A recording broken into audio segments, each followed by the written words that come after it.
मैंने लाल किले से पंच प्राणों पर चलने का आग्रह किया था। उद्देश्य यही है कि हम सभी अपनी विरासत पर गर्व करें, गुलामी की मानसिकता से बाहर निकले और देश के लिए अपने कर्तव्यों को याद रखें।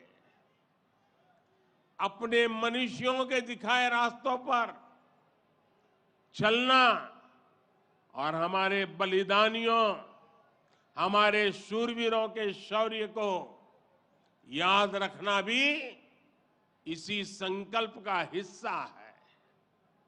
राजस्थान तो धरोहरों की धरती है। यहां सृजन है, उत्साह और उत्सव भी है, परिश्रम और परोपकार भी है। शौर्य यहां घर घर के संस्कार है। रग राग राजस्थान के पर्याय है। उतना ही महत्व यहां के जन जन के संघर्ष और संयम का भी है। ये प्रेरणा स्थली भारत के अनेक गौरवशाली पलों की, व्यक्तित्वों की साक्षी रही है। तेजासी से बाबूजी तक, गोगा जी से रामदेव जी तक, बप्पा रावल से महाराणा प्रताप तक, यहां के महापुरुषों, जननायकों, लोक देवताओं और समाज सुधारकों ने हमेशा देश को रास्ता दिखाया है। इतिहास का शायद ही कोई कालखंड है जिसमें इस मिट्टी ने राष्ट्र के लिए प्रेरणा न दी हो। इसमें भी गुर्जर समाज शौर्य, पराक्रम और देशभक्ति का पर्याय रहा है। राष्ट्र रक्षा हो या फिर संस्कृति की रक्षा, गुर्जर समाज ने हर कालखंड में प्रहरी की भूमिका निभाई है। क्रांतिवीर भूप सिंह गुर्जर, जिन्हें विजय सिंह पथिक के नाम से जाना जाता है, उनके नेतृत्व में बिजोलिया का किसान आंदोलन आजादी की लड़ाई में एक बड़ी प्रेरणा था। कोतवाल धन सिंह जी और जोगराज सिंह जी ऐसे अनेक योद्धा रहे हैं जिन्होंने देश के लिए अपना जीवन दे दिया। यही नहीं, राम प्यारी गुर्जर, पन्ना धाय जैसी नारी शक्ति की ऐसी महान प्रेरणाएं भी हमें हर पल प्रेरित करती है। ये दिखाता है कि गुर्जर समाज की बहनों ने, गुर्जर समाज की बेटियों ने कितना बड़ा योगदान देश और संस्कृति की सेवा में दिया है। और ये परंपरा आज भी निरंतर समृद्ध हो रही है। ये देश का दुर्भाग्य है कि ऐसे अनगिनत सेनानियों को हमारे इतिहास में वो स्थान नहीं मिल पाया जिसके वो हकदार थे, जो उन्हें मिलना चाहिए था।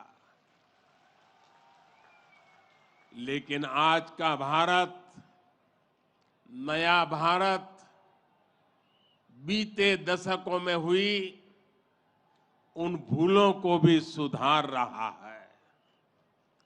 अब भारत की संस्कृति और स्वतंत्रता की रक्षा के लिए भारत के विकास में जिसका भी योगदान रहा है, उसे सामने लाया जा रहा है। साथियों, आज ये भी बहुत जरूरी है कि हमारे गुर्जर समाज की जो नई पीढ़ी है, जो युवा है, वो भगवान देव नारायण के संदेशों को, उनकी शिक्षाओं को और मजबूती से आगे बढ़ाएं। ये गुर्जर समाज को भी सशक्त करेगा और देश को भी आगे बढ़ाने में इससे मदद मिलेगी। साथियों, 21वीं सदी का ये कालखंड भारत के विकास के लिए, राजस्थान के विकास के लिए बहुत अहम है। हमें एकजुट होकर देश के विकास के लिए काम करना है। आज पूरी दुनिया भारत की ओर बहुत उम्मीदों से देख रही है। भारत ने जिस तरह पूरी दुनिया को अपना सामर्थ्य दिखाया है, अपना दमखम दिखाया है, उसने शूरवीरों की इस धरती का भी गौरव बढ़ाया है। आज भारत दुनिया के हर बड़े मंच पर अपनी बात डंके की चोट पर कहता है। आज भारत दूसरे देशों पर अपनी निर्भरता कम कर रहा है।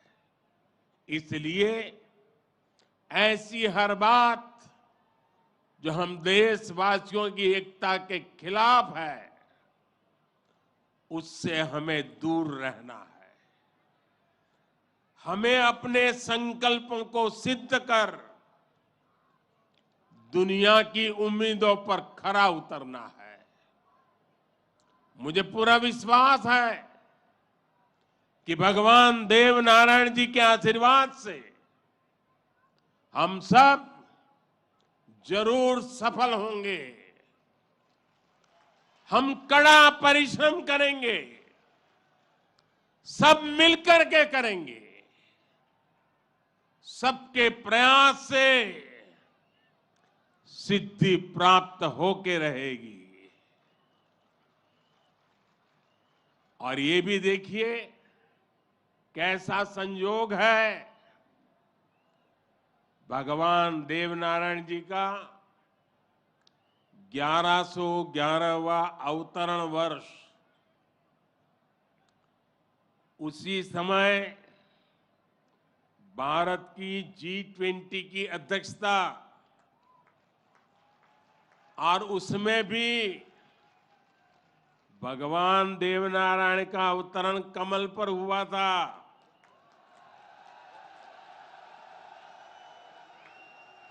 और G20 का जो लोगो है, उसमें भी कमल के ऊपर पूरी पृथ्वी को बिठाया है।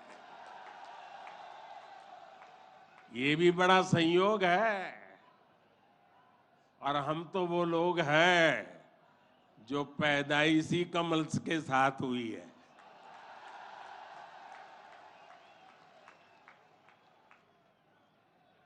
और इसलिए हमारा आपका नाता कुछ गहरा है।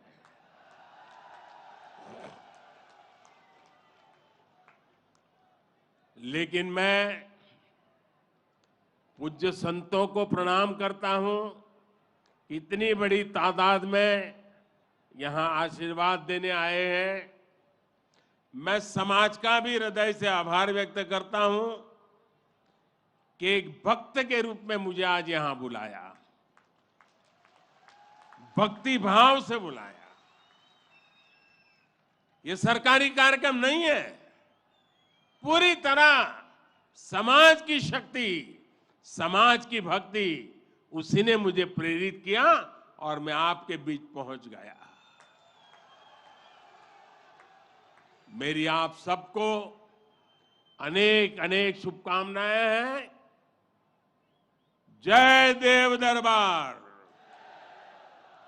जय देव दरबार, जय देव दरबार।